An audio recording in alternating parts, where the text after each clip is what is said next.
একদিন একটি বাঘ একটি গরুর উপরে আক্রমণ করলো। সেই গরুটি প্রাণে বাঁচার জন্য তার সমস্ত শক্তি একত্রিত করে দৌড়াতে থাকলো। দৌড়ানোর এক পর্যায়ে গরুটি একটি পুকুরের মধ্যে লাফ দিল।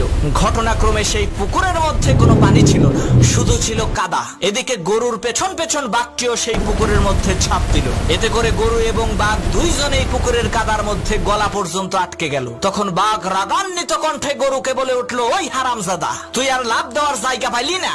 তুই ডাঙ্গায় থাকলে তোকে না হয় একটু মজা করে খাইতাম, কিন্তু এখন তো তুইও মরবি, আমাকেও মারবি। তখন গরু বলল, বাঘ ভাই, তোমার কি কোনো মালিক আছে নাকি? তখন বাঘ বলল, আরে আহাম্মক, আমি হচ্ছি বনের রাজা, আমার মালিক হবে কে? তখন গরু বলল, বাঘ ভাই শোনো, তোমার মালিক না থাকলেও আমার কিন্তু মালিক আছে।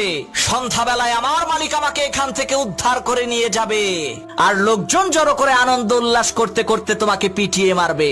মনে রাখবা মুসলমান, তোমারও কোনো ভয় নাই, তোমারও একজন মালিক আছে।